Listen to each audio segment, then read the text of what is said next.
Good morning बच्चे, कैसे हैं आप लोग। आज के इस नए वीडियो में आपका स्वागत है। जैसे कि हम लोग कल के वीडियो में चैप्टर 5 के अंतर्गत लिंग की पहचान के बारे में अध्ययन किया था कि लिंग का शाब्दिक अर्थ क्या होता है। तो एक बार फिर से बता दूं, लिंग का शाब्दिक अर्थ पहचान का चिन्ह होता है। व्याकरण में जब पुरुष जाति का बोध हो या स्त्री जाति का बोध हो तो इसकी पहचान कराने वाला एकमात्र साधन लिंग ही है। ठीक है, तो शब्द का वह रूप जिससे पता चले कि पुरुष जाति या स्त्री जाति का बोध हो उसे हम लिंग कहते हैं। ठीक है, जैसा कि आप जानते भी हैं, लिंग की दो भेद होते हैं, पुल्लिंग और स्त्रीलिंग।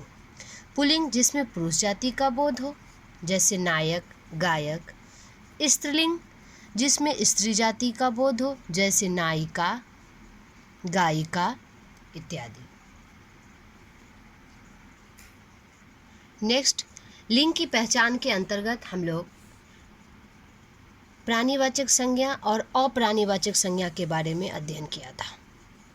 ठीक है, तो इसमें हम लोग प्राणीवाचक संज्ञा की लिंग की पहचान में पढ़े थे कि नर जाति में प्राणीवाचक शब्द पुल्लिंग होते हैं, स्त्री जाति में प्राणीवाचक स्त्रीलिंग होते हैं, जैसे यहाँ बेटा पुल्लिंग में और यहाँ बेटी।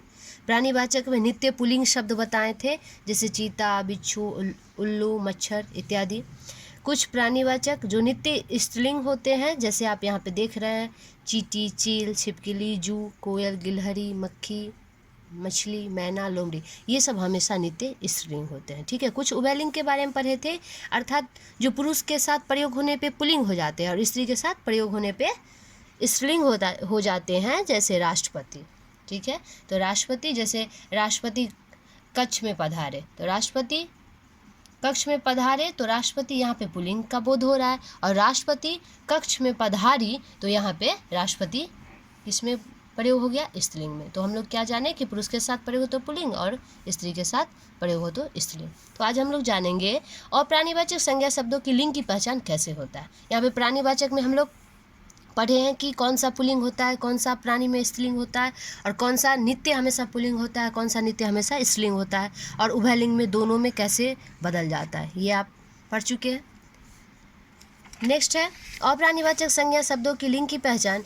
ऐसे प्राणीवाचक शब्द जिसकी पहचान पुल्लिंग के रूप में होती है। ठीक है, अब पुल्लिंग के रूप में अभी हम पढ़ रहे हैं, यहाँ भी पढ़े पुल्लिंग और स्त्रीलिंग, और अप्राणीवाचक संज्ञा के अंतर्गत हम लोग अभी पुल्लिंग के बारे में पढ़ेंगे। जैसे समुद्रों और महासागरों के नाम। ठीक है, समुद्रों और महासागरों के नाम के अंतर्गत हिंद महासागर, अरब सागर, काला सागर, ठीक है, प्रशांत महासागर। ठीक है, यह सब किसके अंतर्गत आ गया, इसमें भूमध्य। समुद्रों महासागरों के नाम में हिंद महासागर, अरब महासागर, काला सागर, प्रशांत महासागर, भूमध्य सागर, अरब सागर, यह सब पुल्लिंग होते हैं।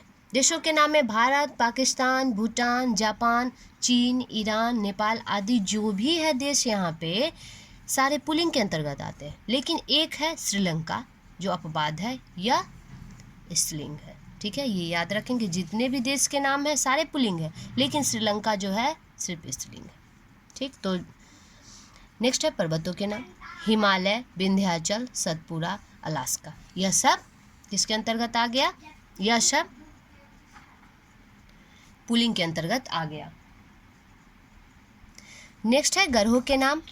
मंगल, शनि, राहु, बुध, शुक्र, केतु, यह सब पुल्लिंग के अंतर्गत आ गया, और स्त्रीलिंग पृथ्वी होता है। अब बात जो आप देख रहे हैं, नेक्स्ट है दिनों के नाम। रविवार, सोमवार, मंगलवार, शुक्रवार, शनिवार, यह सब किसके अंतर्गत आ गया, पुल्लिंग के अंतर्गत। हिंदी महीनों के नाम। ठीक है, हिंदी महीनों के नाम। चैत्र, ज्येष्ठ, आषाढ़, फाल्गुन, मार्गशीर्ष, यह सब पुल्लिंग के अंतर्गत आते हैं। नेक्स्ट है हिंदी महीनों के नाम हो गया। द्रव्यों के नाम। द्रव्यों के नाम के अंतर्गत लोहा, सोना, तांबा, पीतल, जस्ता, ये सारे पुल्लिंग है, और एकमात्र चांदी स्त्रीलिंग है। नेक्स्ट है कुछ समूहों के नाम, समाज, वर्ग, दल, झुंड, परिवार, ये सब हम लोग समूह। नेक्स्ट है रत्नों के नाम, हीरा, नीलम, मोती, पुखराज, पन्ना, मूंगा, यह सब पुल्लिंग के अंतर्गत। और अपवाद में मनी जो होता है, मनी, वह स्त्रीलिंग होता है। ठीक है, याद रखेंगे।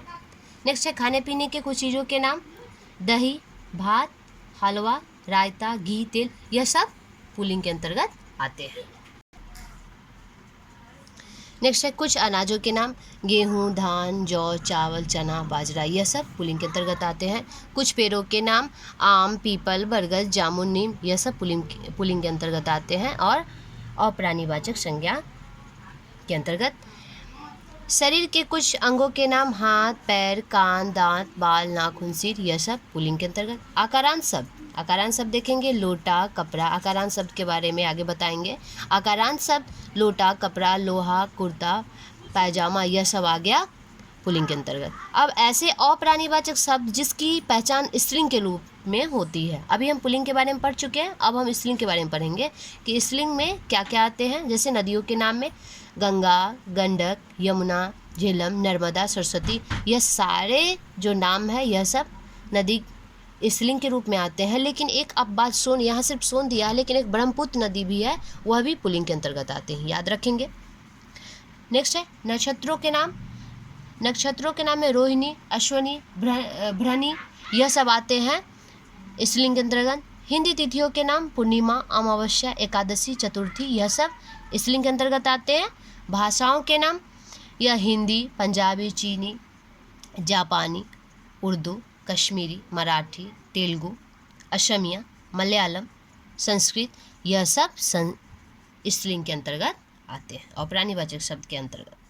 ठीक है, नेक्स्ट है लिपियों के नाम, देवनागरी, रोमन, अरबी, फारसी, गुरुमुखी, यह सब किसके अंतर्गत? स्त्रीलिंग के अंतर्गत। ठीक है, नेक्स्ट है बोलियों के नाम, पहाड़ी, हरियाणवी, पंजाबी, राजस्थानी, कश्मीरी, यह सब स्त्रीलिंग के अंतर्गत। कुछ समूहों के नाम, जैसे आप पुल्लिंग में भी पढ़ चुके हैं, कुछ समूहों के नाम, भीड़, सेना, पुलिस, परिषद, सभा, सरकार। ठीक है, यह पुलिस सुनने से लगता है जैसे पुल्लिंग है, लेकिन ये पुल्लिंग नहीं, स्त्रीलिंग के अंतर्गत आते हैं, याद रखेंगे। नेक्स्ट है खाने पीने की कुछ चीज़ों के नाम, खीर, चाट, पकौड़ी, रोटी, चपाती, खिचड़ी, चटनी। ठीक है, यह सब स्त्रीलिंग के अंतर्गत आते हैं। लेकिन यदि आपसे पूछे कि हलवा स्त्रीलिंग है कि पुल्लिंग है, तो आप क्या बोलेंगे? पुल्लिंग। रायता पुल्लिंग, घी पुल्लिंग। और आपसे पूछे कि रोटी, तो स्त्रीलिंग। कुछ द्रव्यों के नाम, द्रव्यों के नाम के अंतर्गत हम लोग देखेंगे लस्सी, कॉफ़ी, चाय, स्याही, शराब, यह सब स्त्रीलिंग के अंतर्गत आते हैं।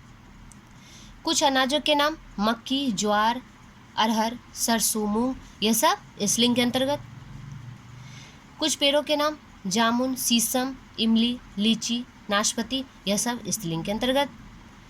शरीर के कुछ अंगों के नाम, आँख, आप ऊपर में कुछ पढ़ चुके हैं जो पुल्लिंग के अंतर्गत आते हैं और यहाँ स्त्रीलिंग के अंतर्गत आते हैं। देखिए आँख, नाक, पीठ, उंगली, कलाई, जीभ, यह सब स्त्रीलिंग के अंतर्गत आते हैं। वहाँ हम आकारांत शब्द पढ़े, यहाँ इकारांत शब्द। ठीक है, इकारांत व इकारांत शब्द, रीति, तिथि, जलेबी, रोटी, साड़ी, यह सब किसके अंतर्गत?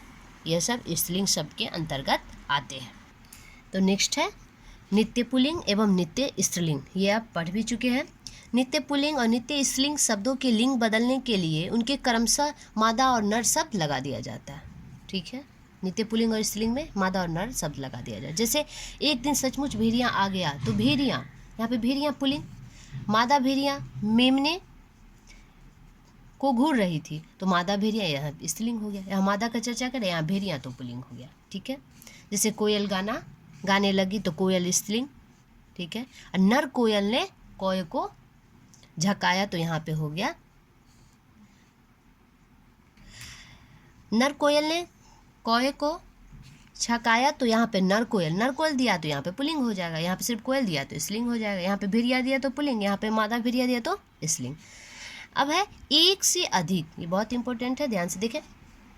एक से अधिक अर्थों वाले कुछ शब्द अर्थ के अनुसार ही पुल्लिंग या स्त्रीलिंग होते हैं। ठीक है, क्या कहा जा रहा है कि एक से अधिक अर्थों वाले कुछ शब्द अर्थ के अनुसार ही पुल्लिंग या स्त्रीलिंग होते हैं। जैसे घाघरा, घाघरा तो पुल्लिंग, लहंगा जिसको बोलते हैं पुल्लिंग है, लेकिन एक घाघरा स्त्रीलिंग है, एक नदी का नाम है। जैसे आप जानते हैं कि नदी, जितने भी नदी का नाम है सारे स्त्रीलिंग के अंतर्गत आते हैं। एक सोन नदी, एक ब्रह्मपुत्र नदी है जो पुल्लिंग के अंतर्गत आते हैं। ताक पुल्लिंग, ताखा सामान रखने का होता है जो घर में होता है, ताखा जिसको बोलते हैं। एक ताक, ताक मतलब स्त्रीलिंग, मौका, ताक मौका, अवसर। दाद पुल्लिंग, एक चर्मरोग, दाद एक दाद स्त्रीलिंग जिसे हम प्रशंसा भी बोलते हैं। ठीक है। धूप पुल्लिंग, एक पूजन सामग्री, सुगंधित पूजन सामग्री जो सामान होता है। धूप उसे हम पुल्लिंग के अंतर्गत, लेकिन एक धूप जो सूरज की रोशनी है सूरज, लेकिन यहाँ सूरज की रोशनी है तो यहाँ पे हो जाएगा स्त्रीलिंग। बेल, बेल एक प्रकार का फल होता है। बेल, बेल एक प्रकार का फल होता है जो पुल्लिंग के अंतर्गत है, लेकिन एक बेल स्त्रीलिंग मीन्स लता, एक बेल स्त्रीलिंग मीन्स लता होता है। ठीक है।